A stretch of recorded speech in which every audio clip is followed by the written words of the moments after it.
Halo, balik lagi sama aku Inge di sini dan kali ini aku ditemani dengan Ibu Neri dan Patrick, di mana Ibu Neri mempunyai 2 orang anak berkebutuhan khusus, yaitu Philip dan Kevin yang didiagnosis dengan cerebral palsy dan autisme. Dan aku mau tahu nih pandangan dari Patrick sebagai anak tengah tentang anak-anak dengan IBK ini. Jadi without further ado, seperti biasa aku akan kasih dulu kertas supaya Patrick dan Ibu Neri menuliskan hope-nya dia dan akan kita bahas setelah hopecast-nya hampir selesai. So, selamat pagi. Terima kasih untuk waktunya Patrick dan Bu Neri. Seperti biasa, narasumber aku biasanya aku kasih kertas dulu untuk nulisin harapannya mereka. Dan nanti kita bahas by the end of the hopecast. Ini kertasnya.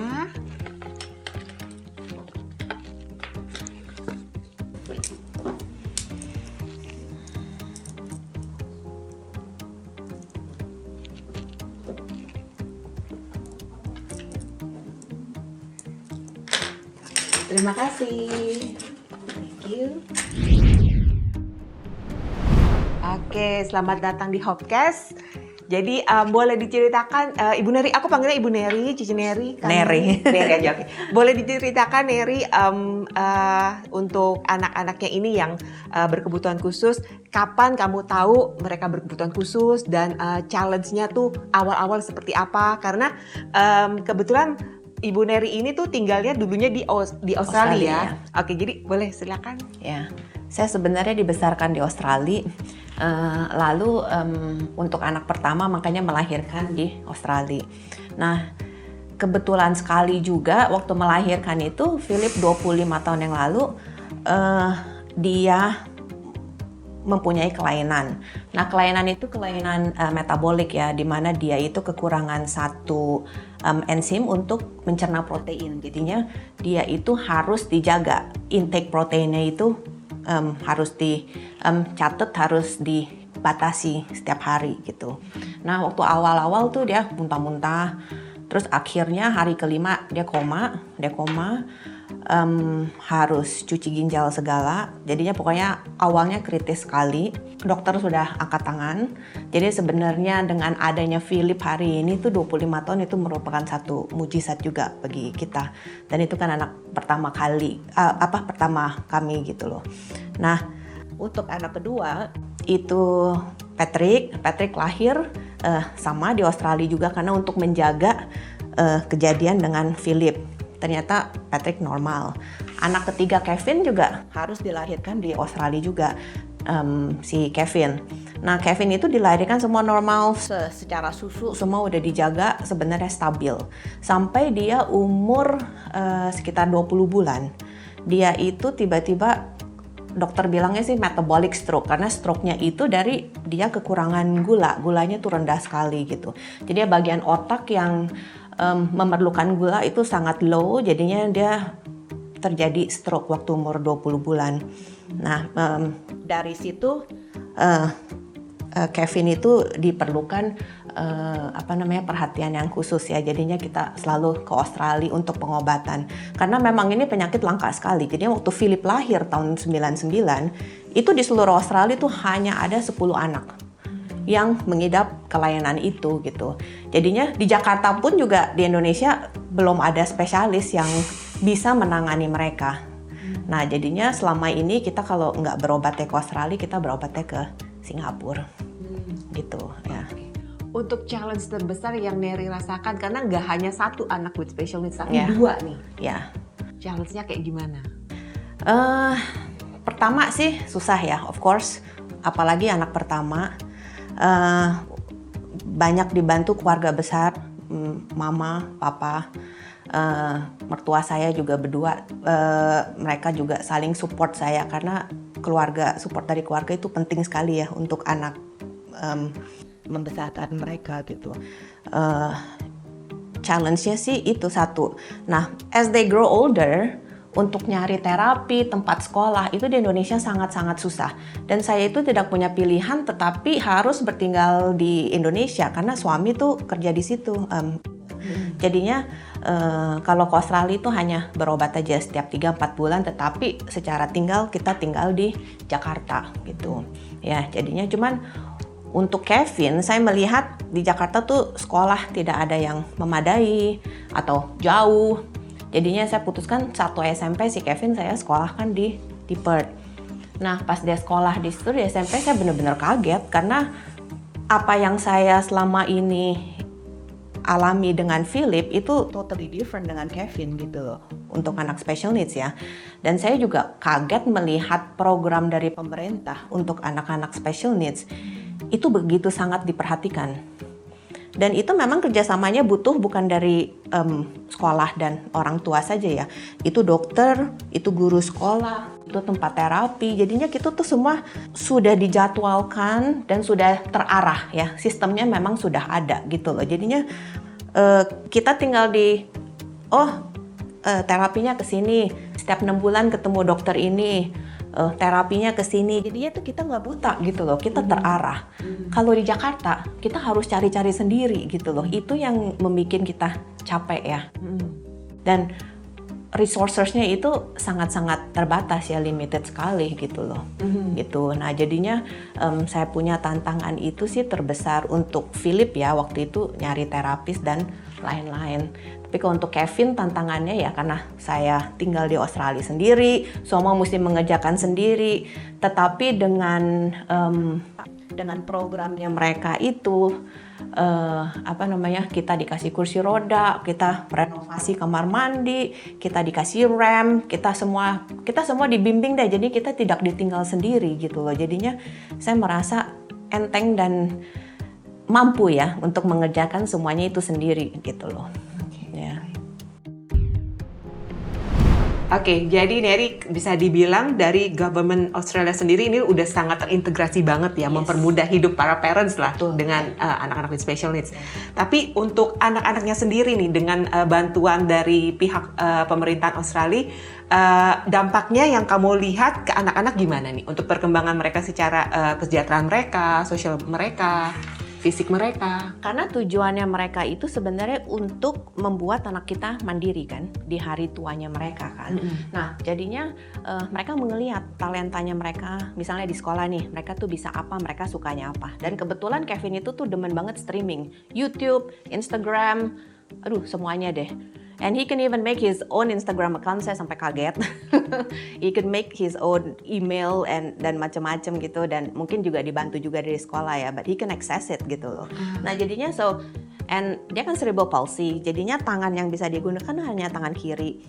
So dia punya kursi roda itu, iPad-nya ada stand-nya, ada mount, so the iPad is in front of him, jadinya tuh dia bisa streaming sendiri tanpa harus ada bantuan kita gitu loh. Nah saya melihat tuh kalau mungkin di Jakarta I didn't even know ada alat seperti begitu untuk membantu si Kevin ya untuk bisa belajar sendiri, mandiri sendiri. Jadi dia bisa betah dan suka sekali dia streaming YouTube di situ. Ya. Jadi memang dari pemerintah sendiri perlu melakukan sesuatu ya. Ya. Extra effort gitu untuk anak-anak ini. Harus sih, ya. Harus dipelopori oleh pemerintah kalau menurut saya. Nah, untuk Patrick nih, gimana rasanya bertumbuh dengan kakak adik berkebutuhan khusus? Oke, jadi pertama kan saya sekolah di Indonesia, di Jakarta. Di Jakarta itu belum terlalu ada special needs, belum terlalu difokuskan lah, belum ada, nggak banyak lah yang punya adik kayak gitu. Jadi ya pertama-tama emang rasanya sedikit aneh, kayak gimana ya, kayak teman-teman saya itu semua adik-adik sama kokonya itu biasa semua adik kakaknya, tapi saya sendiri punya adik kakak kayak gini. Tapi ya emang udah dari dulu udah diajarin sama mama sama papa itu adik sama kakak itu nggak bisa dipilih. Jadi emang kalau udah dikasih sama Tuhan adik kakak kayak gini ya udah nggak apa-apa, emang mesti diterima. Ya dari situ emang udah dari kecil udah diajarin gitu, jadi emang nggak pernah tanya kenapa dikasihnya adik kayak gini, koko kayak gini, nggak pernah nanya. Ya sekarang cuman bisa terima aja dan cari jalan yang paling baik buat mereka gitu. Tapi kalau ditanya sebagai gimana rasanya punya adik sama koko gitu, ya dari dulu emang taunya itu adik kakak my brothers itu kayak gitu. Jadi emang gimana ya, nggak rasa beda sama yang lain. Soalnya I never knew what it felt like to have normal brothers gitu.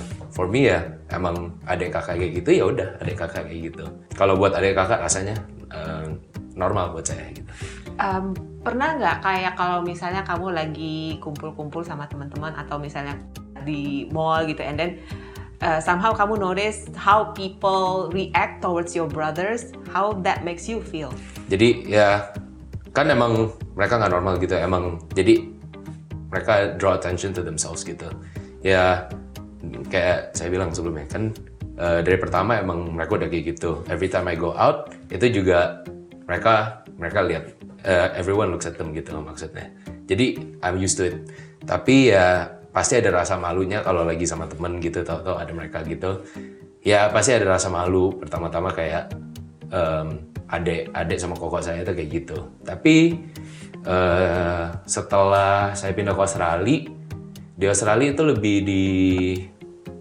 diterima sama orang-orang di situ. Jadi kalau jalan-jalan di Australia itu banyak tuh orang-orang special needs gitu. Jadi saya bisa lebih bisa lebih terima mereka gitu. Kalau di luar di sini diliatin orang ya udah nggak apa-apa gitu. Emang mereka beda sendiri kok. Jadi kalau orang tanya punya adik sama kakak dulu mungkin dibilang ya, oh mereka lagi di sini. Tapi kalau mereka nanya, oh mereka kerja di mana? Oh paling bilang kerja sama perusahaan keluarga gitu. Tapi sekarang kalau ditanya saya buka gitu. Apa? Oh iya kakak saya ini autis, adik saya cerebral palsy gitu. Udah rasa malunya udah hilang gitu. Sekarang udah terima aja itu emang adik kakak emang kayak gitu ya udah nggak apa-apa gitu. Dan kamu jadi lebih kepingin belajar, lebih tahu tentang special needs atau kalau adapt aja? Belajar mungkin nggak ke belajar, tapi cari jalan buat mereka bisa mandiri dan bisa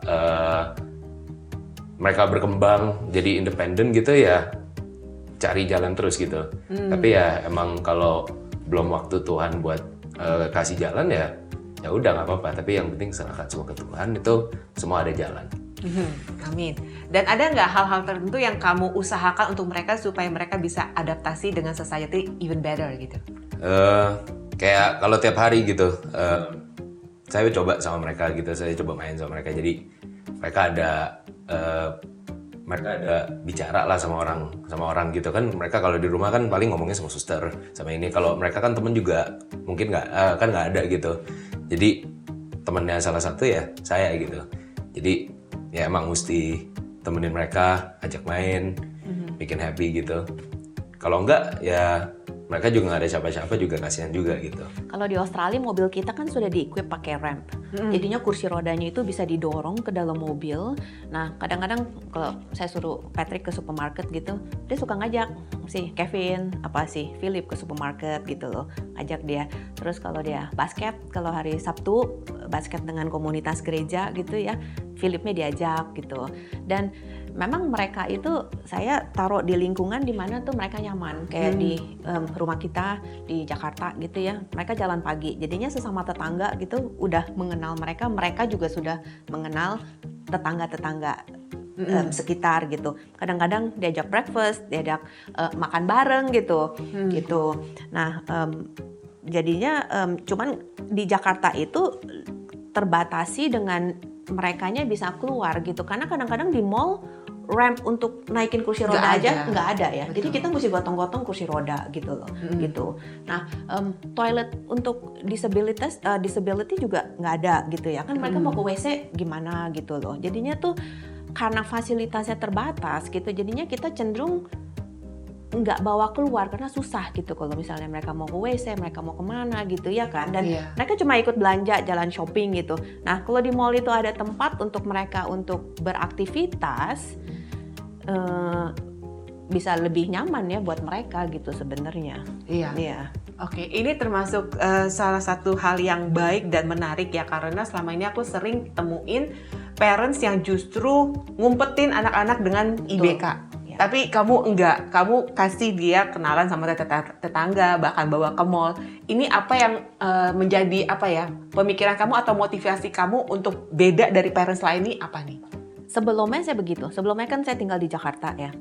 Saya cenderung untuk tidak membawa mereka karena mereka itu kalau saya bawa ke mall itu suka dilihat orang, dipelototin orang gitu. Kan bikin kita nggak nyaman gitu ya kan. Waktu saya pindah ke Australia, udah terbiasa dengan mereka keluar gitu. Ke supermarket bisa ngelihat mereka, kemana ngelihat mereka gitu, ke taman pun ngelihat mereka. Mereka tuh di mana-mana dan mereka tuh bebas. Dan karena mungkin orang di sana sudah teredukasi ya untuk bisa menerima mereka, jadinya tuh diajak ngomong gitu loh, diajak komunikasi, bicara gitu loh. Jadinya mereka feel the warmth. Jadinya anak-anak keterbutuhan khusus ini sebenarnya yang mereka perlukan itu tuh hanya perhatian, ya, kasih dan attention ya, bener-bener yang warmth gitu loh. Gitu. Nah, itu yang mereka perlukan sebenarnya. Jadi saya tuh kalau di sini ngelihat anak yang keterbutuhan khusus, mendingan tuh saya tidak melotot gitu ya, mendingan saya senyum, ajak dia berbicara, komunikasi, karena mereka tuh merasa diterima gitu loh. Nah, itu yang saya ngelihat tuh tantangan kita di Indonesia, yang tinggal di Indonesia dengan anak-anak keterbutuhan khusus tuh itu. Iya, jadi kalau Neri sendiri bisa merasakan apa yang dirasakan anak-anak pada saat kalau di Jakarta gitu, diliatin kayak gitu, kamu merasa anak kamu ada something different? Ada, tapi sekarang sih saya udah cuek ya, karena saya tidak bisa merubah pandangan orang, itu kan opininya mereka. Tapi saya tidak mau membuat mereka tuh get into me gitu loh. Oh ini anak saya, kalau you nggak mau perhatiin mereka ya that's up to you gitu ya kan. Yang penting saya memperhatikan mereka, saya membuat mereka nyaman, saya membuat mereka happy gitu loh. Dan itu sebenarnya memang harus dari keluarga ya yang menyediakan itu buat mereka gitu. Ya. Kalau misalnya nih bisa ada teman-teman yang lagi nonton dan Neri bisa menyampaikan ke mereka bahwa kalau sampai kamu ketemu sama parents and with the children yang dengan kebutuhan khusus di mall atau dimanapun itu, harapan kamu tuh perlakuan mereka atau gesture mereka yang pertama tuh apa? Oh, say hello. Oh, hi, namanya siapa gitu. Ya. Yeah. I want them to say that. I don't want them to stare at my kids. If you want to stare, then don't look at my kids gitu. Ya. Oke. Kalau dari Patrick? Ya, sama sih kayaknya. Tapi ya ya tapi emang kalau orang mau ngelihat ya udah nggak apa-apa, emang nggak biasa gitu buat mereka. Tapi ya mau gimana lagi gitu. Tapi baiknya tuh kan mereka anak-anak dua kan nggak ngerti kan. Iya. Jadinya sebenarnya yang sakit tuh kan sebenarnya kita Parents, keluarga kan, right. Parents and siblings kan. Sebenarnya mereka nggak berasa, which is good in a way gitu ya kan. Ya tapi ya saya harus siap dengan semua itu karena kan saya harus jalanin, nggak bisa merubah setiap orang kan. Iya. So hopefully Hope People ataupun kamu baru join ngelihat Hopecast ini, please next time be more considerate ya. Jadi kalau kamu kayak melihat sesuatu yang berbeda, kamu penasaran tanya aja, nggak apa-apa. Jadi lebih baik kamu nggak diem dengan stigma kamu yang salah, tapi kamu belajar something new, tanya. Kalau kamu nggak tahu sesuatu, tanya. Jadi ya, let's show our empathy. Terus kalau untuk Patrick nih, ada nggak pengalaman yang bisa kamu bagikan ke Hope People yang membuat kamu bangga sama kakak kamu, sama adik kamu, meskipun mereka dengan IBK ini? Oke, kalau buat Koko ya, Koko kan emang autis ya. Jadi dia emang lebih lambat kalau buat picking up skills gitu. Tapi belakang-belakang ini pas di Australia gitu, mungkin gara-gara dia lebih independen situ, pas kita di Australia kan juga nggak ada suster. Jadi mungkin emang dia mesti cari kesibukan sendiri. Jadi ya dia bisa duduk sendiri, main puzzle sendiri, bisa main iPad sendiri, bisa nonton YouTube gitu. Tapi ya dulu mungkin belum terlalu ngerti, tapi sekarang udah bisa lebih independen sendiri gitu. Jadi ya kalau bangga pasti bangga sama Koko gitu. Kalau sama Kevin, sama Ade, ya kalau dia kan emang cuman disabilitasnya itu cuman motorik doang. Jadi otaknya itu masih jalan. Tapi kalau dia keluar gitu, dia nggak ada rasa kayak malu gitu, apa dia ada rasa sedih. itu sih bangga sih kalau kayak gitu. Soalnya kan dia kalau lihat anak-anak lain mungkin main di luar gitu, mungkin dia juga mau. Tapi dia nggak rasa sedih gitu, dia happy lihat orang main gitu. Ya gitu sih kalau buat Kevin. Oke. Ya. Dan untuk Neri nih, waktu itu juga sempat cerita sama aku pas di Jakarta, mau membantu memfasilitasi kebutuhan untuk anak special needs. Nah, kira-kira kebutuhan apa yang kamu ingin bagikan? Jujur saya baru for good nih, baru tahun ini kan, saya baru kembali ke Jakarta. Dan saya juga lagi ngeliat program apa yang beberapa yayasan orang melakukan untuk terhadap anak-anak ini gitu loh.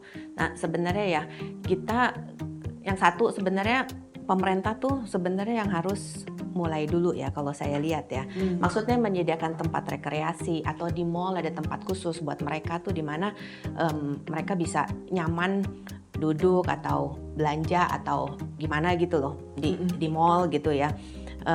Taman-taman gitu juga sekarang susah banget gitu loh dicari gitu ya kan. Nah baru dari situ mungkin mulai dari komunitas gereja gitu ya kan. Mungkin di gereja ada beberapa keluarga juga yang banyak butuh anak special needs, but we don't see them, right? Nah, jadinya ya itu kan pasti ada multifunction hall apa di mana yang di gereja yang sebenarnya bisa kita pakai kan untuk hari-harinya gitu loh.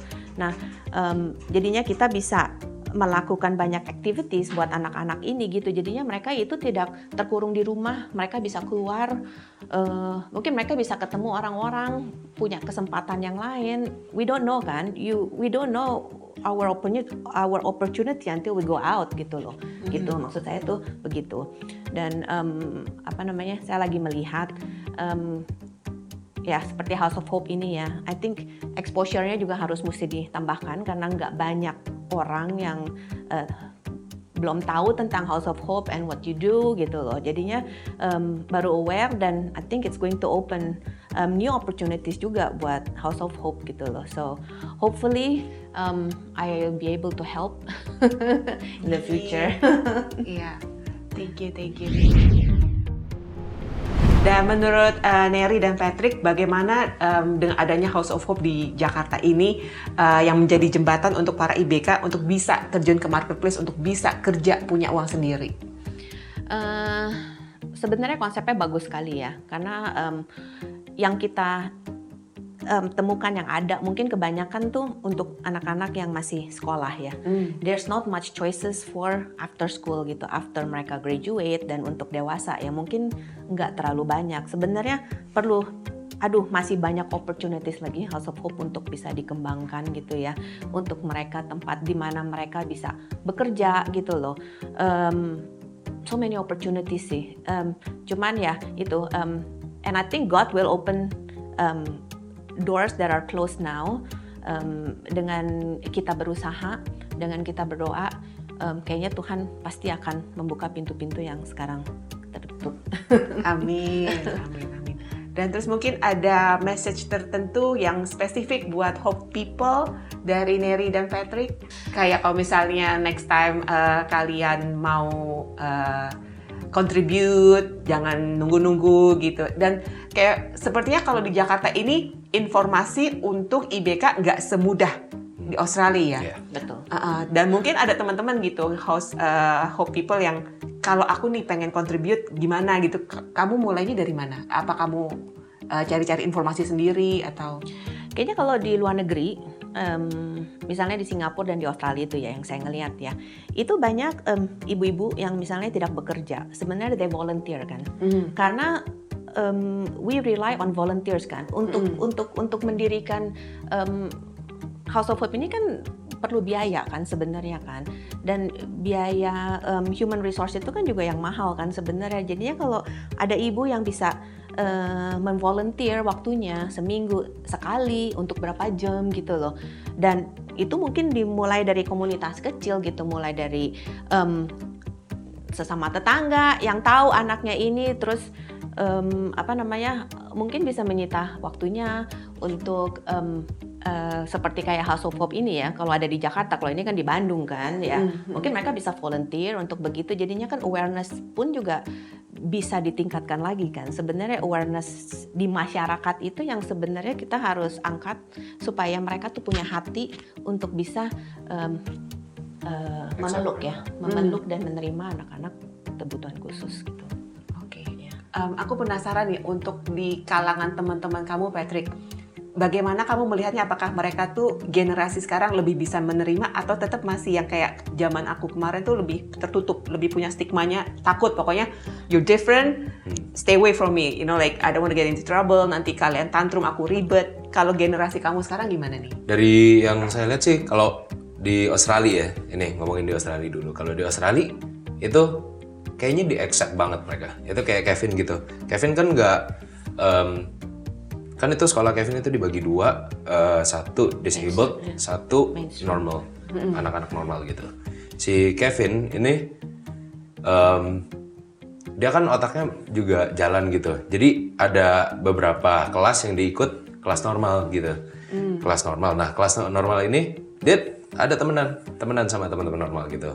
Jadi dia nggak dibully, nggak diapa-apain. Jadi kayaknya sekarang orang udah anak-anak sekarang Gen Z mungkin udah lebih menerima, udah lebih ngerti lah. Kalau dulu kan dia beda gitu kan. Kalau sekarang kayaknya mereka lihat oh emang dia beda, jadi emang perlu perhatian atau perlu lebih merasa kasihan kayaknya sekarang gitu. Kalau dari sisi saya. Kalau di Indonesia saya belum terlalu lihat ya kalau di sekolah itu gimana, tapi dari yang saya lihat itu sekolah disabled itu kan nggak banyak. Jadi mungkin emang kalau secara orang itu nerima anak-anak IBK kayak Kevin sama Koko gitu mungkin ya belum terlalu, tapi mereka lebih tahu itu ada anak yang kayak gitu. Mungkin dulu nggak terlalu tahu, mungkin emang mereka emang beda aja. Kalau sekarang udah lebih ngerti itu mereka gini gitu. Jadi anak-anak seperti Patrick, mereka masih ignorant ya. Oh mereka ada, tapi ya udah cuma sebatas itu aja. Tapi kalau di luar negeri tuh bisa diajak ngomong, bisa diajak bincang, komunikasi gitu loh. Jadinya ya included ya in the group gitu loh. Kalau di sini mereka tahu ada, tapi oh ya udah. Iya, masih ada ignorant ya. Oke, That's what I feel. Jadi memang masih perlu kita dobrak nih. Masih jauh ya. Tapi edukasi itu memang harus mulai dari sekolah, dari anak-anak di sekolah. Jadi begitu mereka tambah dewasa, sikap ini, pengertian ini sudah tertanam ya di masing-masing kita loh. Gitu. Untuk Neri sendiri dulu pernah ada kasus mungkin bully? Thank God nggak pernah. Anak-anak tidak pernah untuk bullying gitu, nggak ada. Nggak pernah ngalamin ya? Awesome. Yeah. Baiklah, oke. Thank you so much Neri dan Patrick untuk waktunya. Sekarang kita lihat apakah harapannya. Oke, satu-satu aku bacain.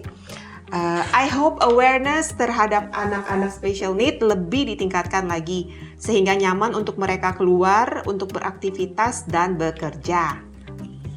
Jadi ini please kalau sampai people at the government mendengar, yuk do something karena memang harus dimulainya dari government dulu, kita perlu support. I hope orang-orang di Indonesia akan lebih memperhatikan anak-anak special needs dengan fokus pada masa depan mereka dan membuat program-program yang akan membantu perkembangan biar mereka bisa independen. Amin. Terima kasih untuk Hope-nya dan terima kasih untuk waktunya sudah datang ke Hopecast. So let's hope for the best dan kita tunggu kolaborasinya untuk Neri bisa berkontribusi di House of Hope juga. Amin.